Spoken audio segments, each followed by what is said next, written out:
இந்த அதிகாரத்தை வீட்டில் போய் படி. 6ஆம் தேதி ஒரு அதிகாரத்தை படிக்க சொன்னேன். என்ன அதிகாரம்? அதே போல செய்தி ஒரு வார்த்தையை சொல்றேன். யோவான் 4ஆம் அதிகாரத்தை நீங்க வீட்டில் போய் படித்து பாருங்க. அது நல்லவர். இதை நான் சுருக்கமாக உங்களுக்கு சொல்லிடுறேன். கதையாக உங்களுக்கு சொன்னாதான் புரியும். ஆமென். கதை பேசும் அப்படி கதையா கேட்டுக்கிட்டு தான் நமக்கு இருக்கிறோம். ஆமென். ஏன்னா கதை ரொம்ப நமக்கு புரியும் பாருங்க. ஆமென். இயேசு கிறிஸ்து அப்படிதான் சொல்லுவார். கதையா சொல்லி ஜனங்களை புரிய வைப்பார். இந்த சமாரிய ஸ்திரீ இங்க கதை சொல்றாங்கன்னா இது ஏதோ கட்டுக்கதை நினைச்சாங்க. இது நடந்த சம்பவம். ஆமென். சரித்திரம். ஆமென். சமாரியா என்கிற நாட்டுக்கு இயேசுவும் அவருடைய சீஷர்களும் போகிறார்கள். இப்பொழுது இயேசு கிறிஸ்துவுக்கு பசி உண்டாயிட்டு, அதனால இப்ப ஊருக்குள்ள போகல, ஊருக்கு வெளியில ஒரு கிணத்தடியில இயேசு கிறிஸ்துவும் அவருடைய சீஷர்களும் வந்த உடனே இயேசு கிறிஸ்து சொல்றாரு, நீங்க போய் என்ன செய்ய, எனக்கு சாப்பாடு வாங்கிக்குவாங்க, நான் இங்க உட்கார்ந்து இருக்கிறேன் அப்படின்றார். இப்போ சீஷர்கள் எல்லாரும் ஒன்று போல போயிட்டாங்க. ஆமே, 12 பேரும் சாப்பாடு வாங்க போயிட்டாங்க. ஒருத்த கூட இல்லை, இவர் மட்டும் தனியா இருக்கிறார். இப்போ இந்த மதியம் 12 மணி வெயில், பாருங்க, மதியம் 12 மணி நண்பகல் வெயில்ல ஒரு அம்மா குடத்தை தூக்கிட்டு தண்ணி குடிக்க வர்றாங்க இந்த கிணறு. இந்த சமாரிய ஸ்திரீ பாருங்க, மதியம் 12 மணிக்கு வருகிறாங்க. யாருமே மதியம் 12 மணிக்கு தண்ணி குடிக்க போக மாட்டாங்க. ஒண்ணு வெயில் ஏறுறதுக்கு முன்னாடி போவாங்க, இல்ல வெயில் இறங்கின பிறகு போவாங்க. ஆனா இவன் ஏன் இந்த உச்சி வெயில்ல தண்ணி எடுக்க வரணும் அப்படின்னா, இவருடைய வாழ்க்கை அவ்வளவு மோசமாகுது. நீ வீட்டுல போய் படித்து பாருங்கள், அவருடைய வாழ்க்கை எவ்வளவு மோசமாகுது. இவளை யாரும் மதிப்பதில்லை, இவளை யாரும் அங்கீகரிப்பதில்லை. இப்படிப்பட்ட ஒரு பெண் தண்ணி எடுக்க வர்றா. தண்ணி எடுக்க வந்து இப்போ இங்க கிணத்து கரையில இயேசு கிறிஸ்து அமர்ந்திருந்த உடனே, இவருக்கு ஒரு ஆள் இருந்த உடனே இவருக்கு போகலாமா வேண்டாமா யோசித்து, சரி வேற வழியில இப்பதான் தண்ணி எடுத்தாகணும், நேரா போயிட்டா. போன உடனே அங்க இங்க 2 பேருக்கும் சில காரியங்கள் பேசுறான். இயேசு கிறிஸ்து பேசுறாரு, இவ பேசுறா, இயேசு கிறிஸ்து பேசுறாரு. மாறி மாறி இந்த அதிகாரத்துல தொடர்ச்சியான 4ஆம் வசனத்துல இருந்து படிக்கலாம். அதுல 2 வசனத்தை படிக்க முடியாது கேட்கிறேன். ஒருத்தர் படிங்க 8ஆம் வசனத்தை ஒருத்தர் படிக்க முடியாது கேட்கிறேன். 8ஆம் வசனத்தை படிக்கணும், நல்ல கவனமாக கவனிக்கணும். அந்த ஸ்திரீ தண்ணீர் கொள்ள வந்தால் இயேசு இந்த பெண்ணை பார்த்து தாகத்துக்கு தா அப்படின்னு ஆண்டவர் கேட்கிறார். நான் தாகமா இருக்கிறேன், எனக்கு தண்ணி தா அப்படின்னு ஆண்டவர் கேட்கிறார். 15ஆம் வசனத்தை படிப்போம்.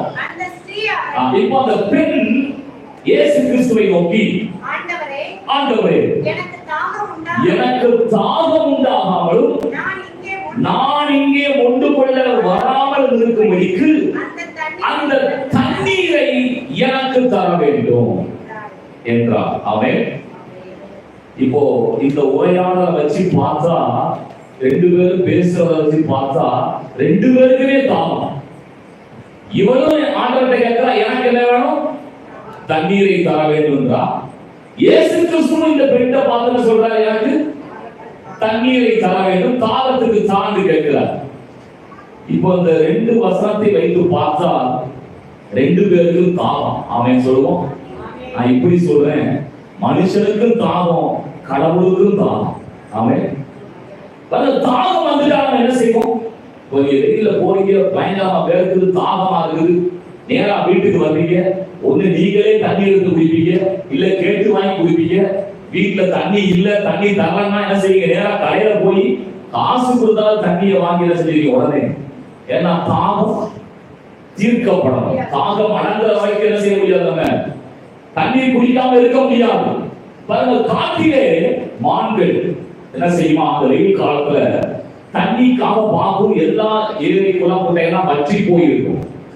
இப்போ இதுக்கு தண்ணி குடிக்கணும். அப்படியே வெயில பார்த்தா அங்க காணல் நீர் தெரியும். நமக்கு தெரியுது பாத்தீங்களா, காணல் நீர்.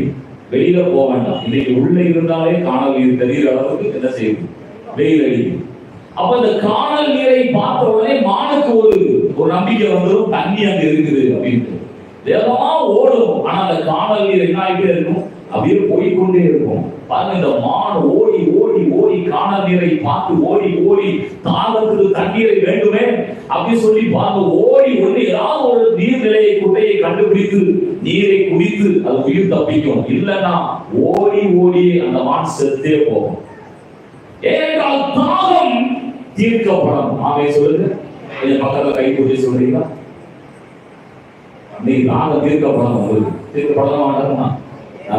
தாகம் தீர்க்கப்படணும். ஆமே சொல்லுவோம். அல்லேலூயா. இதைத்தான் இன்னைக்கு தியானிக்க போகிறோம். மனிதர்களுக்கும் தாகம், கடவுளுக்கும் தாகம்.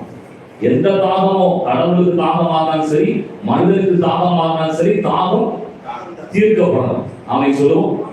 தாகம் தீர்க்கப்பட வேண்டும். மனிதனுடைய தாகம் தியானிப்போம். ஒன்று பயப்படாதீங்க. சரியா நான் சொல்றேன், 10:30 மணிக்கு மேலே தாராளமா போகாது. எத்தனை பேர் இப்ப தைரியமா விசுவாசமா சந்தோஷமா ஆமே சொல்லுங்க பார்க்கலாம். அல்லேலூயா.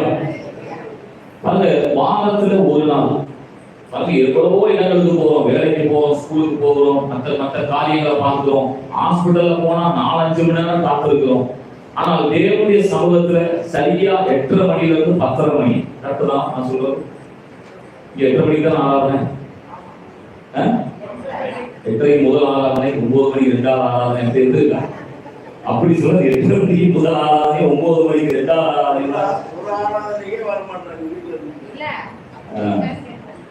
சரி, அப்போ யோசிச்சு பாருங்க, எவ்வளவோ நேரங்களை எங்கெங்கயோ செலவு பண்றோம். வாரத்துல ஒரு நாள் தேவனுடைய சமூகத்துல பாருங்க, அது உங்கள் வாழ்க்கை. இது மற்றவர்களுக்குரிய நேரம் கிடையாது, இது தேவனுக்குரிய நேரம், உங்களுக்குரிய நேரம். அவன் சொல்லுவோம், நீங்கள் ஆசீர்வதிக்கப்பட உங்களை ஆண்டவர் இவ்வளவு நடத்தி வந்த உங்கள் தேவனை நீங்கள் மகிமைப்படுத்த உங்களுக்கும் தேவனுக்குமான நேரம். நான் கேட்கிறேன், அதிகபட்சம் ஒரு 3 மணி நேரம் செலவு பண்ணுவோமா? வர்றதுக்கு 1 மணி நேரம் வச்சுக்குவோம், ஆறாவது ஒரு 2 மணி நேரம், வீட்டுக்கு போற ஒரு 1/2 மணி நேரம் வச்சுக்கோங்களேன். மொத்தமே ஒரு 3 மணி நேரம் தான். ஆகவே இந்த தேவனுடைய ஆராதனை குறித்த நேரத்தை நீங்க ரொம்ப முக்கியத்துவப்படுத்த கேட்கிறேன். அவன் சொல்லுவோம், இப்போ மனிதர்களுடைய தாகம் எல்லாமே சொல்லுங்க. தாகத்தோட உட்கார்ந்து கூடாது. ஆமே. சிலதான் பார்த்தா சொன்னே தாகத்தோட உட்கார்ந்த மாதிரி. ஆமே. மனிதர்களுக்கு பாருங்க, சரீரத்தில் தண்ணீர் தாகம் ஏற்படுவது மட்டும் தாகம் அல்ல. நல்ல தெளிவா புரிந்து கொள்ளணும். இந்த உலகத்துல பல தாகத்தை பார்க்கிறோம். சிலருக்கு பணத்தின் மேலே தாகம், சில பொருட்களின் மேலே தாகம், போதை வஸ்துவின் மேலே தாகம், சிற்றின்பத்தின் மேலே, இச்சலின் மேலே, இப்படி பார்க்க பல தாகம் இந்த உலகத்திலே காணப்படும். தண்ணீர் தாகம் மட்டும் இல்ல, இந்த உலகத்தில் இருக்கிற நிறைய பாவமான காரியங்களின் மேலும் ஜனங்கள் தாகத்தோடு வாழ்ந்து கொண்டிருக்கிறார்கள். வேதவசனம் எப்படி சொல்லுது?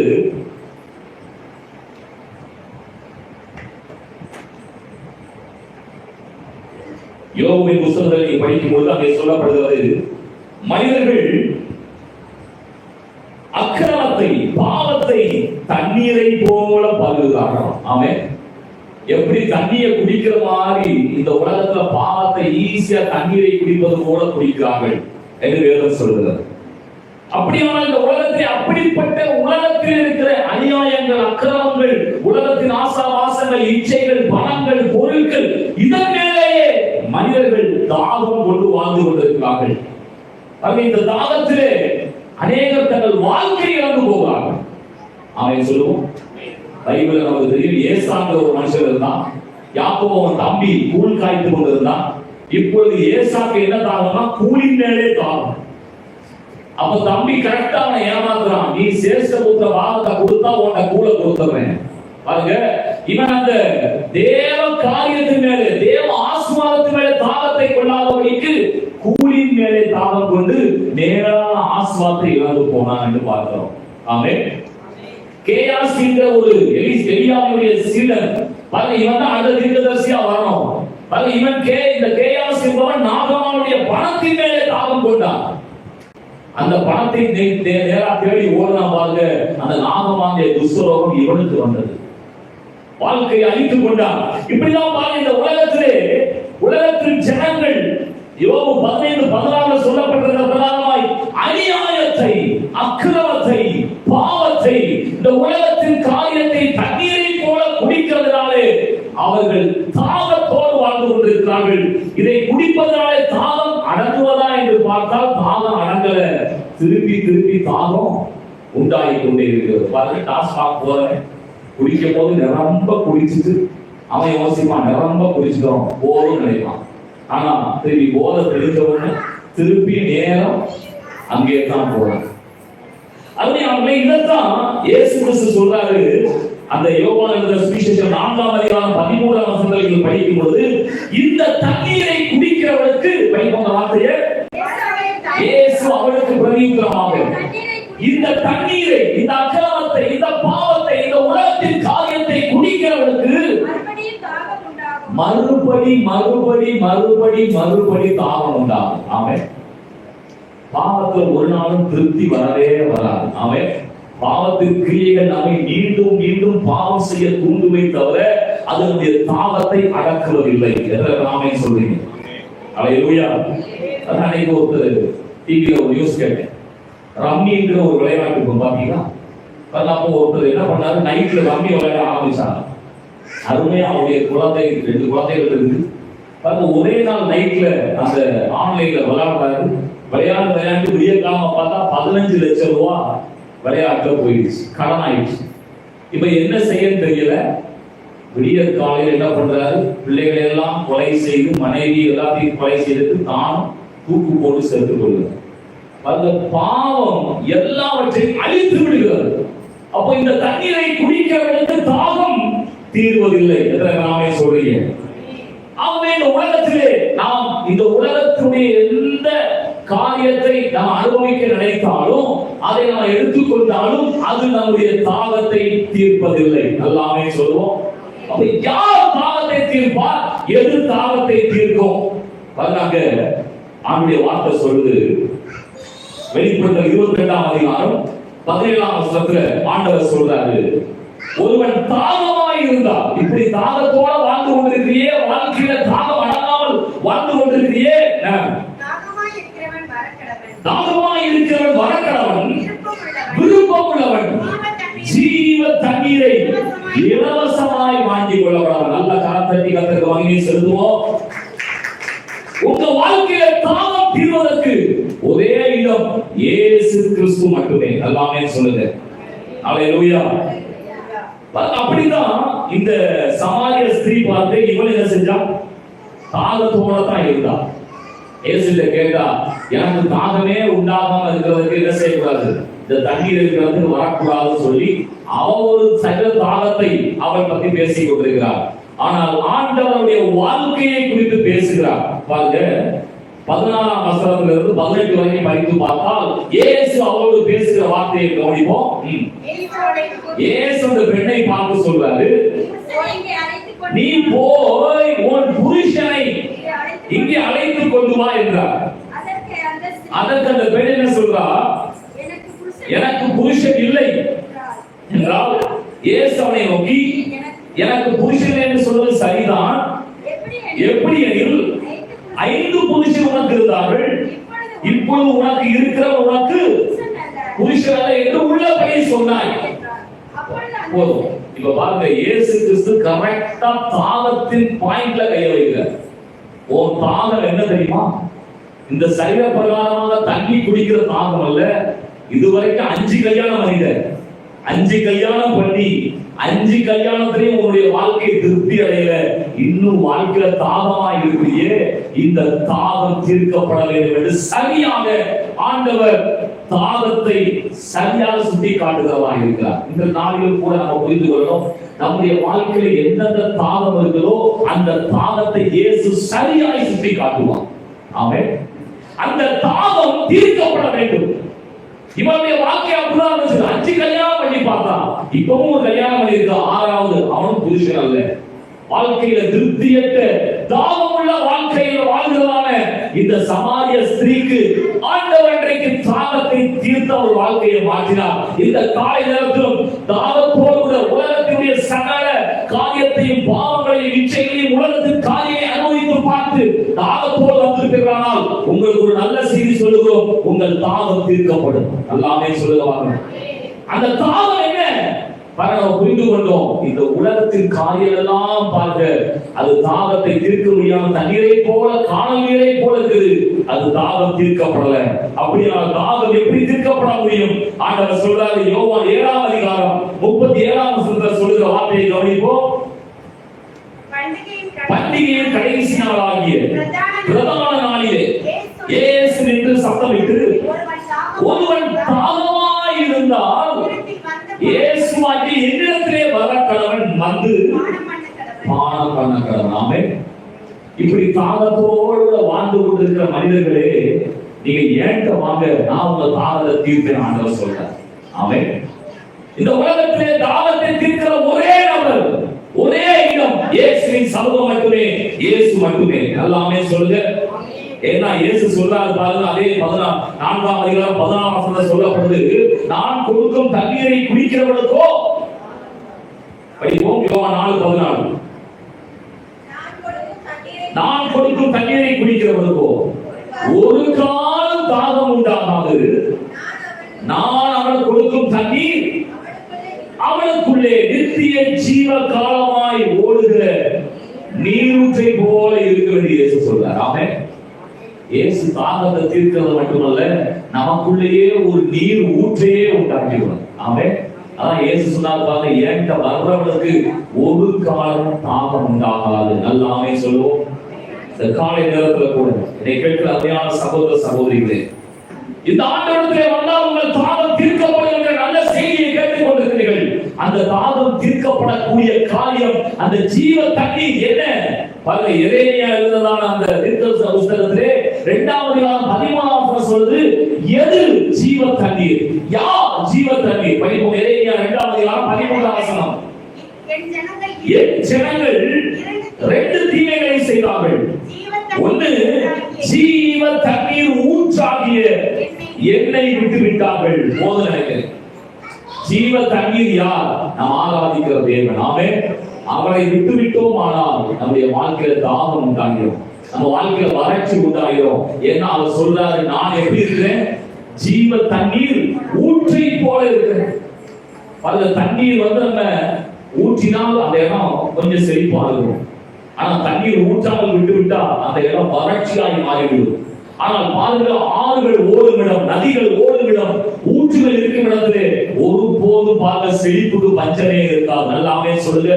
இதே போலத்தான் ஜீவ தண்ணீர் ஆகிய ஆண்டவர், ஜீவ தண்ணீர் ஊற்றாகிய ஆண்டவர், அவர் நமக்குள்ளே நம்மோடு கூட இருப்பானால் நமக்கு தாகமே இல்லை, நம்முடைய வாழ்க்கையில குறைவே இல்லை. எதை விசுவாசிக்க முடியுது? இந்த காலை நேரத்திலே இதை கேட்கிற அருமையான தேவனுடைய ஜனங்களே, ஒன்றை புரிந்து கொள்ளுங்கள். இந்த உலகத்தின் எந்த காரியமும் நமக்கு தாகத்தை தீர்ப்பதில்லை. எந்த காரியமும் தாகம் அடங்குவதற்கான காரியம் அல்ல. இந்த உலகத்திலே தாகத்தை தீர்க்கிற ஒரே நபர் ஜீவ தண்ணீராகிய ஆண்டவர் மட்டுமே. அவரிடத்திலே வந்தால் அவர்கள் தாகம் தீர்க்கப்படுகிறது. பாருங்க, அவங்க வாழ்க்கை செழிப்புள்ளதாகவே இருக்கிறது. நல்லாமே சொல்லுவோம். ஆகவேதான் தேவனை தாகத்தோட தேடணும். தாவீது ராஜா பாருங்க, தேவனை அதனால்தான் தாகத்தோட தேடணும். அவன் தாகம் எங்க மேல இருந்துச்சு? உலகத்தின் மேல, உலகத்தின் காரியத்தின் மேல, உலக பதவி, மற்ற காரியங்கள், போர்கள், அதன் மேல, ஜெயத்தின் மேல இல்ல. இவனுடைய தாகம் எல்லாம் தேவன் மேலேயே காணப்பட்டது. இதனாலேயே உங்கள் தாகம், அருமையானவர்களே, மனிதனுடைய தாகம் தீர்க்கப்பட வேண்டும். நீங்கள் தேவ சமூகத்திலே தேவன் மேலே தாகமாய் இருந்தால், இந்த வசனத்தை படிச்சு நம்ம முடிக்கலாம் பாருங்க. சங்கீதம் 63:1-2 வசனத்தை படிக்கும் பொழுது அங்கே தாவீது தேவன் பேரிலே, ஜீவ தண்ணீராகிய தேவ சமூகத்தின் பேரிலே தாகமாய் இருந்தான். அதனால என்ன நினைச்சுவாங்க? தேவனே, நீர் என்னுடைய தேவன், அதிகாலமே உம்மை தேடுகிறேன், வறண்டதும் உதாய்த்ததும் தண்ணீரற்றதுமான நிலத்திலே என் ஆத்துமா உங்க மேலேயே தாகமா இருக்குது. இந்த உலகம் வறட்சியாய், இந்த உலகம் தாகம் உண்டாக்கக்கூடியவாய் இருக்குது. இந்த உலகத்துல என்னுடைய தாகம் உங்க மேல இருக்குது. என் மாம்சமானது உண்மையே வாஞ்சிக்கிறது. இப்படியே பரிசுத்த ஸ்தலத்தில் உம்மை பார்க்க ஆசையாயிருந்து உமது வல்லமையையும் உமது மகிமையையும் கண்டேன். அல்லாமே சொல்லுங்க. தேவ சமூகத்திலே தேவனை தாகத்தோடு நம்ம தேடினால் அந்த ஆண்டவர் ஒரு வாக்கு பண்றாரு, நீங்கள் என் வல்லமையையும் என் மகிமையையும் நீங்கள் காண்பீர்கள். ஆமென். எத்தனை பேருக்கு ஆண்டுடைய வல்லமையை பார்க்கணும்? எத்தனை பேருக்கு ஆண்டுடைய மகிமையை பார்க்கணும்? தேவனுடைய வல்லமையும் மகிமையும் பார்க்க வேண்டுமானால் நம்முடைய தாகம் அவர் மேலே இருக்கணும். அவர் சமூகத்தில் இருக்கும் பொழுது பாருங்க, நாம் அவருடைய வல்லமையினாலும் நாம் அவருடைய மகிமையினாலும் நிரப்பப்படுகிறோம். ஆமென் சொல்லுவோம். அருமையானவர்களே, இந்த காலை நேரத்தில் தாகத்தோடு நீங்கள் இந்த ஆலயத்தை அமர்ந்திருப்பீர்களா? இந்த உலகத்துடைய எல்லா காரியத்தை தண்ணீரை போல பருகி விட்டு இன்னும் தாகம் அடங்கலையே என்று சொல்லி தாகத்தோடு அமர்ந்திருப்பீர்களா? உங்கள் தாகம் தீர்க்கப்பட முடியும். அது ஜீவ தண்ணீராகிய நம்முடைய ஆண்டவராகிய இயேசு கிறிஸ்துவால் மட்டுமே, அவர் மட்டுமே, அவர் சமூகம் மட்டுமே அந்த ஜீவ தண்ணீராக இருந்து நம்முடைய தாகத்தை தீர்க்கப்பட முடியும். நாமே சொல்ல முடியும். மனிதனுடைய தாகம் தீர்க்கப்படும். ஆமென். உங்கள் தாகம் தீர்க்கப்படும். உங்கள் தாகம் நிச்சயம் மாறும். இந்த காலை நேரத்தில் வந்திருக்கிற உங்கள் வாழ்க்கையில இந்த வார்த்தை ஜீவ தண்ணீராகிய ஆண்டவர் உங்கள் தாகத்தை தீர்ப்பார். ஆமென். இரண்டாவதாக பார்க்க மனிதனுடைய தாகம் என்னன்னு பார்த்தோம். அந்த மனிதனுடைய தாகம் எப்படி தீர்க்கப்பட முடியும்னு பார்த்தோம். அந்த மனிதனுடைய தாகத்தை தீர்ப்பது யார், எது என்று பார்த்தோம். அடுத்ததான் பாருங்க, கடவுளின் தாகம். எல்லாமே சொல்லுவோம். என் பக்கத்துல கை பிடிச்சி சொல்லுங்க, கடவுளின் தாகம். இப்ப சிலருக்கு யோசனை வருது, கடவுளுக்கு என்னங்க தாகம்? எல்லாத்தையும் படைச்சவர் அவர்தான், மனிதனை படைச்சவர் அவர்தான், தண்ணீரை படைச்சவர் அவர்தான். ஆனா அவருக்கு தாகம் எப்படி? அவருக்கு தாகம் உண்டாகுமா? கொஞ்ச நாட்கள் மட்டும் என்ன கொண்டாடுவாங்க, குட் ஃப்ரைடே. எல்லாரும் என்ன படிச்சிருக்கோம்? அந்த வசனத்துல பிரசங்கமாவே பண்ணிருக்கோம், தாகமா இருக்கிறேன். அவ என்ன தாகம்? ஆண்டவர் என்ன தாகத்தோட இருக்கிறார்? யோவான் 19:22 படிக்கும் பொழுது அங்கே ஆண்டவர் சொல்றாரு, வேத வாக்கு நிறைவேறத்தக்கதாக நான் தாகமா இருக்கிறேன். இயேசு தாகமா இருந்தார். ஆண்டவர் இந்த சமாரியா பெண்ணை பார்த்து சொல்றார், எனக்கு தண்ணீர் கொடுப்பா, தண்ணீருக்கு நான் தாகமா இருக்கிறேன், எனக்கு தண்ணீர் தாகத்துக்கு தாய் என்று அவர் தாகமா இருக்கிறார். கடவுள் தாகமா இருக்கிறார். ஹல்லேலூயா. நாம் நினைப்பது போல இது அவருக்கு ஏதோ தண்ணி தாகம் எடுத்தது, அதனால நம்ம தண்ணி கொடுக்கலாமா அப்படின்னு யோசிக்கிறது இல்லை. ஆமென். இந்த தாகம் அதுவே அல்ல. இந்த தாகம் என்ன தெரியுமா? ஒரு வசனத்தை படிக்க 1 தீமோத்தேயு 2ஆம் அதிகாரம் 4ஆம் வசனத்தில் சொல்லப்படுகிறது. இந்த தாகம் என்ன தெரியுமா? ஆண்டுடைய தாகம் என்ன தெரியுமா? படிப்போம். 1 தீமோத்தேயு 2:4. எல்லா மனுஷர் ரட்சிக்கப்படணும், சத்தியமாகிய இயேசுவை வேதத்தை அறியவும் அவர் இப்படி சொல்லணும், தாகமுள்ளவராக இருக்கிறார். ஹல்லேலூயா. இந்த உலகத்தில் இருக்கிற ஒரு மனுஷன் கூட கெட்டு போவது அவருக்கு விருப்பம் அல்ல. அவன் சொல்லுவோம். அதைத்தான் மத்தேயு 18:14 ஆண்டவர் சொல்வாரு, இந்த சிறியரில் ஒருவனாயிலும் கெட்டு போவது பரலோகத்தில் இருக்கிற பிதாவின் சித்தம் அல்லவே அல்ல. அது விருப்பமே அல்ல. இந்த காலை நேரத்தில் ஆண்டவருடைய தாகம் என்ன? ஒவ்வொரு மனுஷனும் ரட்சிக்கப்படணும். அவன் சொல்லுவோம். ஒவ்வொரு மனுஷனும் ஜீவ தண்ணீராகிய ஆண்டவராகிய இயேசு கிறிஸ்து என்கிற அந்த ஜீவ தண்ணீரால் தாகம் தீர்க்கப்படணும். அந்த தாகத்தோட தான் கடவுள் இருக்கிறார். எல்லாமே சொல்லுங்க. ஹல்லேலூயா. ஹல்லேலூயா. ஒருவன் கூட கெட்டு போக கூடாது. நம்ம நினைக்கலாம், இது முடிஞ்ச கேஸ் தானே, இது போன கேஸ் தானே. இத போயிட்டு பாருங்க, கொரோனாவுல அமெரிக்காவுல கொரோனா பயங்கர பீக்ல இருக்கு. ட்ரீட்மெண்ட் கொடுக்கிறதுக்கு அந்த மெடிசன் இல்ல, ஆட்கள் இல்ல, ஹாஸ்பிட்டல் இல்ல. கவர்மெண்ட் மறைமுகமா இப்படி ஒரு அனௌன்ஸ்மெண்ட் கொடுத்தாங்க.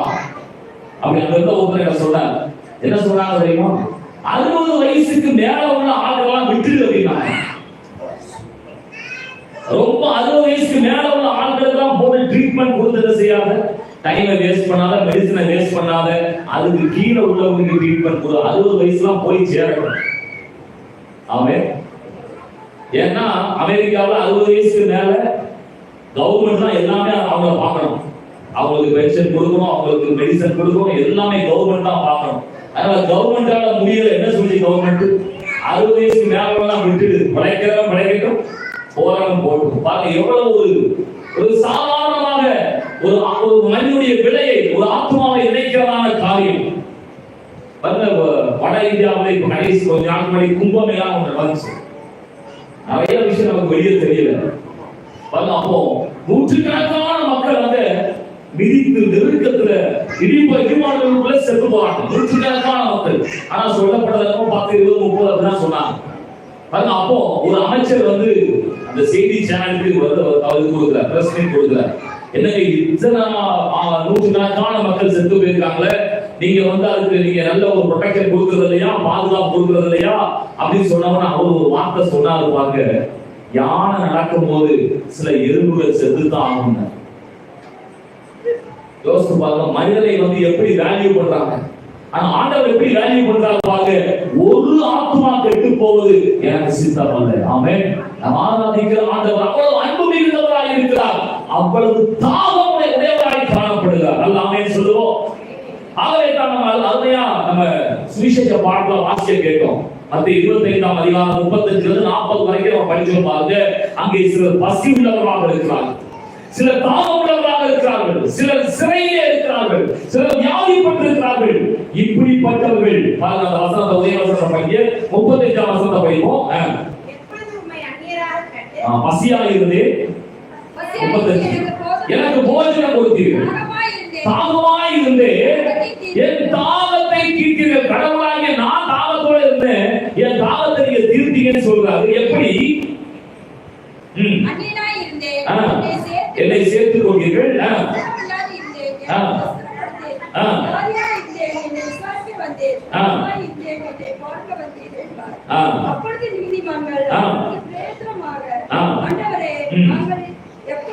நாங்கள் உங்கள் தாகத்தை நாங்கள் எப்பொழுது தீர்த்தோம் அப்படின்னு கேட்டவங்க அவர் என்ன சொல்றாரு பாருங்க.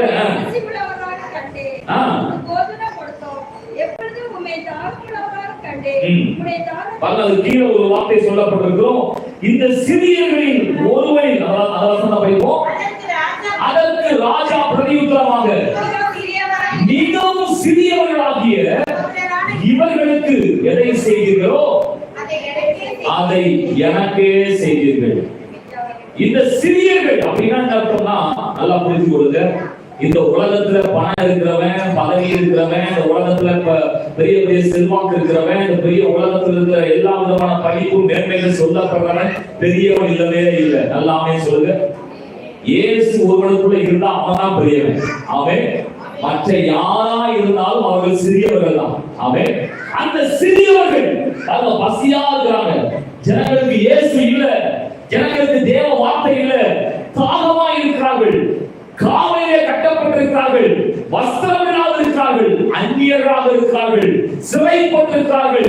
அவர்களுக்கு நீங்கள் எதை செய்தீர்களோ அதை எனக்கே செய்தீர்கள் சொன்னார். ஆமென் சொல்லுவோம். அப்ப அந்த சிறியவர்களாகிய அந்த ஆண்டவரை அறியாத மக்களுடைய தாகம் தீர்க்கப்பட்டால் இயேசுவின் தாகம் தீர்க்கப்படலாம் என்பதாக மாறுகிறது. எல்லாமே புரியுதா? சொல்லுவோம். கடவுளின் தாகம் எப்படி தீர்க்கப்பட முடியும்? ஆண்டவரே சொல்றாரு, இந்த சிறியரில் ஒருவனுக்கு எதை செய்தியோ அவன் தாகத்தை தீர்த்தினா ஏன் தாகம் தீர்ந்த மாதிரி இருக்கிறார். நான் பேசுறது புரியுதா? ஆமென். கடவுளுடைய தாகம் எப்படி தீர்க்கப்பட முடியும்? கடவுள் தாகத்தோடு இருக்கிறார். ஒரு ஆத்மா கூட கெட்டு போக கூடாது, ஒரு ஆத்மா கூட பாதாளம் போய்விடக் கூடாது, ஒரு மனிதன் கூட இந்த உலகத்திலே இயேசு நாமம் இருக்கக்கூடாது என்ற அந்த சிறியரிலே தாகமா இருக்கிற அவனுக்கு இயேசுவை நீ கொடுத்தாயானால் அந்த தாகத்தை தீர்க்கும்போது என் தாகம் தீர்க்கப்படுது ஆண்டவர் சொல்லுகிறார். எல்லாமே சொல்லுவோம். ஹல்லேலூயா. அந்த ஜனங்கள் இன்றைக்கு அப்படி வாழ்ந்து கொண்டிருக்கிறாங்க.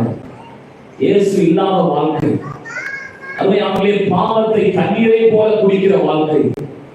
அந்த சின்ன சின்ன விஷயத்துக்கும் அந்த வாழ்க்கையில நம்பிக்கை இல்லாதபடிக்கு ஒரு கணக்கெடுப்பு சொல்றது, ஒரு வருஷத்துக்கு 8 லட்சம் பேர் தற்கொலை பண்ணி சாகலாம். யோசிச்சு பாருங்க, 8 லட்சம் பேர் இந்த உலகத்துல தற்கொலை பண்ணி சாகலாம் என்றால் வாழ்க்கையில் நம்பிக்கை இல்லை, இயேசு இல்லை, தாகத்தோட கூட அந்த ஆத்மா பாதாளம் போகிறது.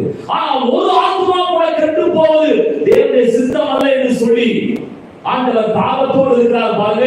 அந்த தாகம் எப்படி தீர்க்கப்பட முடியும் பாருங்க. அந்த தாகத்தை தீர்க்கிறதுக்கு இனிமேல பரலோகத்துல ஒரு தூதன் இறங்கி வந்து இந்த உலகத்தில் இருக்கிற தாகமா இருக்கிற மக்களுக்கு கொண்டு போய் இயேசுவை கொடுக்க போவதில்லை.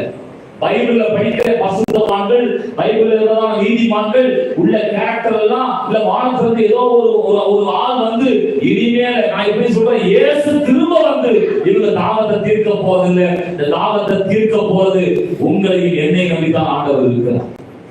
அவன் சொல்லுவோம். நான் சொல்ற வார்த்தை உங்களுக்கு தெளிவாய் புரியும் நினைக்கிறேன். இந்த உலகத்திலே ஜனங்கள் தாகத்தோடு வாழ்ந்து கொண்டிருக்கிறார்கள். அந்த தாகத்தை தீர்ப்பதற்கு இந்த சிறியவர்களாகிய அவர்களுக்கு எதை செய்தீர்களோ அதை எனக்கே செய்தீர்கள் என்று ஆண்டவர் சொல்லியிருக்கிறார். ஹல்லேலூயா. அந்த ஒரு மனுஷிக்காக சமாரியா பாருங்க, அந்த சமாரியால ஒரு பெரிய நாடு, அந்த நாட்டிலே ஒரே ஒரு பெண்ணுக்காக இயேசு கிறிஸ்து அந்த கிணத்தருகே போனார். ஆமென். ஒரு ஆளுக்கு ஊழியம் செய்யறதுக்கு இயேசு கிறிஸ்து போறார். ஆமென். இன்னைக்கு நிறைய பேர் நாங்க பெரிய கூட்டம் இருந்தா தான் ஊழியம் செய்ய வருவோம்ன்றாங்க. ஆனா இயேசு கிறிஸ்து அப்படி இல்ல. ஒரு பெண்ணுக்காக, ஒரு லேகியோன் என்கிறதான ஒரு மனுஷனுக்காக அவர் ஊழியம் செய்ய அவர் போவார். அவர் போய் அந்த மனிதர்களை விடுவிக்கிறார். அப்படிதான் இந்த நாளிலும் கூட அப்படிப்பட்ட நபர்களை சந்திப்பதற்கு கர்த்தர் உங்களை என்னை நம்பி இருக்கிறார். எல்லாமே சொல்லுங்க. ஹல்லேலூயா. சிலருக்கெல்லாம் ஒரே பயம். என்ன பயம்? ஊழியம் செஞ்சா எல்லாம் நடந்துரும், ஊழியம் செஞ்சா எல்லாம் பேசிடுவாங்களோ, ஊழியம் செஞ்சா ஏதாவது நம்மள ஏதாவது பிரச்சனை மாட்ட வச்சிருவாங்களோ அப்படின்னு பயப்படுறீங்க. உங்களுக்கு ஒரு தைரியமுள்ள ஒரு வார்த்தையை சொல்லி நாங்க அந்த செய்தியை நான் முடிக்க விரும்புகிறேன். நம்ம ஒவ்வொருவரும் தாகமுள்ள ஆத்துமாக்களை சந்திக்கிறோம். எல்லாமே சொல்லுவோம். பசி உள்ள ஆத்துமாக்களை, தேவன் இல்லாத ஜனங்களை, ஆண்டவர் அறியாத ஜனங்களுடைய தாகத்தை தீர்ப்பதுதான் நம்ம ஆராதிக்கிற தேவனுடைய தாகத்தை தீர்ப்பதாக காணப்படுகிறது. பாருங்க, ஆண்டவர் சொல்றாரு, நீங்க ஊழியம் செய்ய போகும்போது கடைசியா சொன்ன வார்த்தை மத்திய 28ஆம் அதிகாரம் 18 முதல் 20 வருஷத்தை படிப்போம். ஊழியம் செய்யறவங்களுக்கு ஆண்டவர் சொல்லுற வாக்குதத்தை படிப்போம். அப்பொழுது இயேசு கிறிஸ்து சமீபத்தில் வந்து இயேசு அந்த சீஷர்களை பார்த்து சொல்றாரு, வானத்திலும் பூமியிலும் சகல அதிகாரம் எனக்கு கொடுக்கப்பட்டிருக்கிறது. ஆகையால் நீங்கள் புறப்பட்டு போய் சகல ஜாதிகளையும் சீஷராக்கி பிதா குமாரன் பரிசுத்த ஆவியின் நாமத்திலே அவர்களுக்கு ஞானஸ்நானம் கொடுத்து நான் உங்களுக்கு கட்டளையிட்ட யாவையும் அவர்கள் கைக்கொள்ளும்படி உபதேசம் பண்ணுங்கள். இதோ உலகத்தின் முடிவு பரியந்தம் சகல நாட்களிலும் நான் உங்களோடு கூட இருக்கிறேன் என்று சொல்கிறார். எல்லாமே சொல்லுவோம். இந்த வசனத்தை 3 பகுதியா பிரியும். முதல்ல கடவுள் டிக்ளேர் பண்றாரு, இயேசு டிக்ளேர் பண்றாரு, இனிமே இந்த உலகத்தில் வானத்திலும் பூமியிலும் சகல அதிகாரம் என் கையில தான் இருக்கிறார். ஆமென் சொல்லுங்க. அரசாங்கத்தின் கையில, எந்த மனிதர்கள் கையில, இந்த சகல அதிகாரத்தையும் நாம் ஆராதிக்கிற இயேசுவின் கையில அவர் வைத்திருக்கிறார். ஆமென் சொல்லுவோம். அதனால இந்த நம்பிக்கை நமக்கு போதும். இந்த ஆண்டவர் சொல்றாரு, இந்த வார்த்தை போதும். இவர் சொல்றாரு, நீங்க போய் ஊழியம் செய்யுங்கள். ஆமென். போய் என்ன செய்யணும்? ஊழியம் செய்யணும். அப்படி ஊழியம் செய்யும்போது தான் கடைசியா ஒரு வசனம் சொல்றாரு, உலகத்தின் முடிவு பரியந்தம் சகல நாட்களிலும் நான் உங்களோடு கூட இருக்கிறேன். ஆமென். யாருக்கு ஆண்டவர் இருப்பார்? ஊழியம் செய்யறவரோட தான் இருப்பார். ஆமென். வீட்டுல உலகத்தின் முடிவு பரியந்தம் இருக்குன்னு சொல்லி மாட்டி வச்சா இருக்க மாட்டார். ஆமென். ஆண்டவர் சொல்றாரு, நீ போய் ஊழியம் செய்யி, உனக்கு தான் இருக்கிறேன்றார். ஆமென் சொல்றீங்க. ஹல்லேலூயா. ஆமென். நாளை ஒன்றை புரிந்து கொள்ளுங்கள். கடவுள் தாகத்தோடு இருக்கிறார். அந்த தாகத்தை தீர்க்க வேண்டுமானால் அந்த தாகமுள்ள மக்களை, சிறியவர்களை நான் தான் சந்திக்கணும். அவர்கள் தாகத்தை தீர்க்கணும். அவர்களுக்கு தேவனுடைய வார்த்தையை கொடுக்கணும். அவர்களுக்கு இயேசுவாகிய ஜீவ தண்ணீரை கொடுக்கும் பொழுது அவர்கள் தாகம் தீர்க்கப்படுகிறது. கடவுளுடைய தாகம் தீர்க்கப்படுகிறது. நான் எல்லா கண்களை மூடி வச்சிருக்க போகிறோம். எல்லா கண்களை மூடி வச்சிருக்க போகிறோம். மனிதனின் தாகம், மனிதனின் தாகம் தீர்க்கப்பட முடியும்.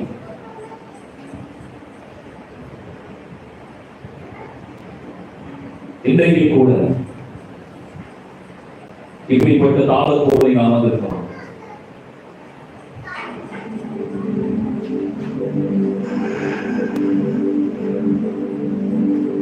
அந்த சமாரிய பெண் 5 திருமணம் செய்தார்.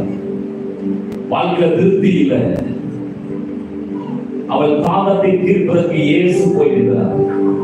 இன்றைக்கு தாகத்தோடு நான் வந்திருக்கிற சகோதரனே, சகோதரியே, இயேசு கிறிஸ்து உன் தாகத்தை தீர்க்க வந்திருக்கிறார். அந்த ஜீவ தண்ணீர் யார்? அவர் ஆண்டவராகிய இயேசு கிறிஸ்து. ஒருவர் தாகமாய் இருந்தார், என்னிடத்தில் வந்து பானம் பண்ண கடவுள். ஜீவ தண்ணீர் ஊற்றாகி என்னை நீங்கள் விட்டு விட்டீர்கள். அவர் இந்த நாளில் கூட தேவ சமூகத்தில் எல்லாம் செவிப்போம். இன்றைக்கு உங்க தாகத்தை ஆண்டவர் தீர்க்க அவர் உண்மை உள்ளவராக இருக்கிறார். அன்றைக்கு சமாரியர்களின் தாகத்தை தீர்க்கிறார். பாருங்க, அவருடைய வாழ்க்கையை இருக்கவே பயிற்சி பாருங்க. அவர் ஊருக்குள்ள போய் அந்த சமாரியா நாட்டையே கொண்டு வந்துட்டார். அவர் மூலமா சமாரியா நாடே ரட்சிக்கப்படுது. கடவுளுடைய ஊழியக்காரியாய் மாறிவிட்டார். அவருடைய தாகம் தீர்க்கப்பட்டது. திராவிடம் கூட உங்கள் வாழ்க்கையில தாகத்தை தீர்க்கும்படியான ஆண்டவர் இருக்கிறார். உங்கள் தாகம் தீர்க்கப்பட முடியும். ஆகவே தேவ சமூகத்தில் எல்லாரும் ஆண்டவருடைய சமூகத்தில் இப்படி நம்ம அமர்ந்து அந்த வார்த்தையை கேட்கிறோமே, நம்ம தாகத்தை ஒரு நாள் ஆண்டவர் தீர்த்தார்ல. நாம தாகத்தோட தான் இருந்தோம். திருப்பி பாவம் செய்து இந்த தண்ணீரை தாகத்தை தீர்க்குவாய் அதை குறித்து பார்த்தோம். தாகம் தீர்க்கல, ஆண்டவர் தான் நம்முடைய தாகத்தை தீர்த்தார். அதே போல இன்றைக்கு எத்தனையோ ஜனங்கள் தாகத்தோடு வாழ்கிறார்கள். இயேசு கிறிஸ்து தாகத்தோடு இருக்கிறார். நம்முடைய படைத்த தெய்வம் தாகத்தோடு இருக்கிறார்.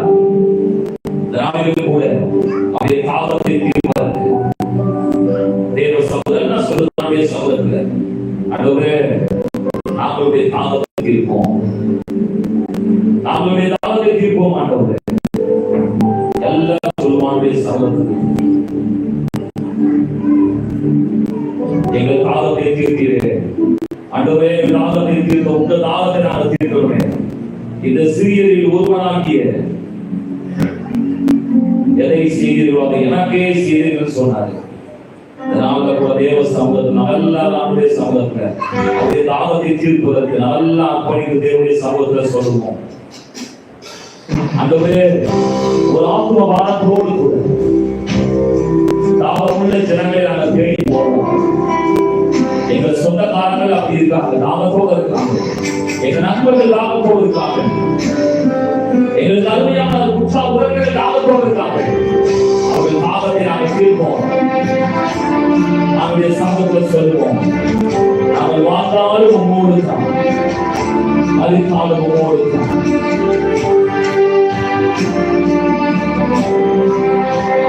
தாகத்தை தீர்க்கலாமா? அர்ப்பணிப்போம், ஒவ்வொரு அர்ப்பணிப்போம்.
இந்த சிறியரே நீங்கள் செய்வீர்களா?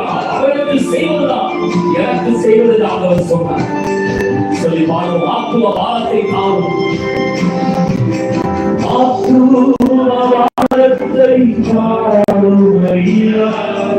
அபிஷேகத்தால் என்னை தீரக்குமையா, ஆத்துமவாரத்தை காணுமையா, அபிஷேகத்தால் என்னை தீர நல்ல காவியம்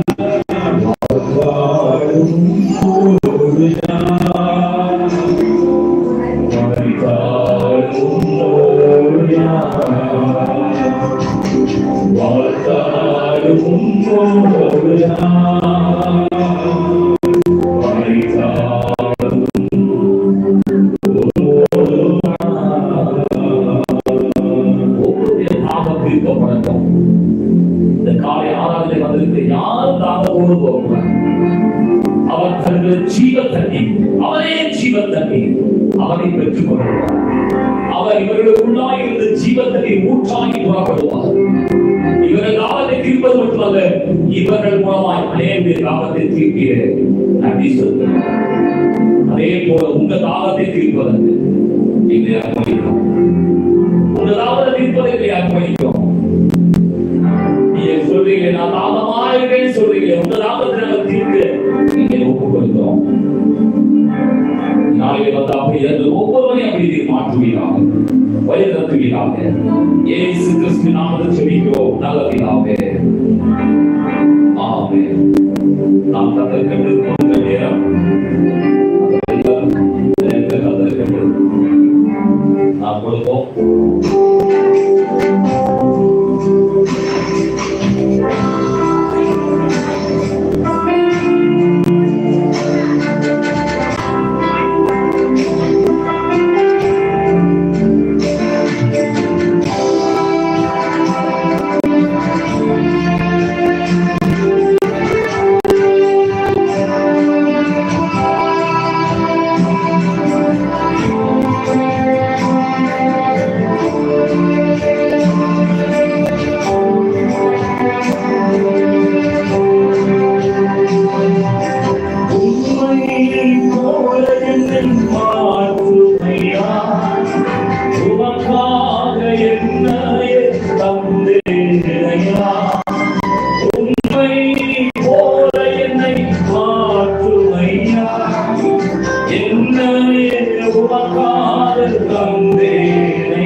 நன்றி செலுத்துகிறோம்.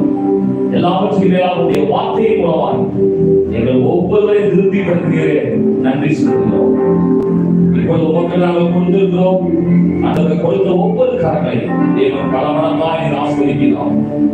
அந்த ஒரு நாளில் கூட அந்த சிறு பிள்ளைகள், வாலிபர்கள், பெரியவர்கள், முதியவர்கள் எல்லாரையும் காக்கிறது என் பேர்களாக ஆஸ்வதிக்க முடியாது இருக்கிறோம். அதனாலே தாகம் தீர்க்கப்பட்டு செல்லட்டும். உங்க தாகத்தை அவர்கள் தாகமாக ஏற்றுக்கொண்டு உங்க சமூகத்தை தாகத்தோடு தேடி அந்த சிறிய தாகத்தை தீர்க்க முடியாம நீங்கள் ஒவ்வொருவர் கிருபை தருவீராக. இந்த வாரம் முழுவதும் உடைய கிருபை, உடைய நன்மைகள் என்னை தொடர்ந்து வரணும். ஆஸ்வதிக்கிறோம், வழிநடத்தும். இயேசு கிறிஸ்துவின் நாமத்தில் ஜெபிக்கிறோம்.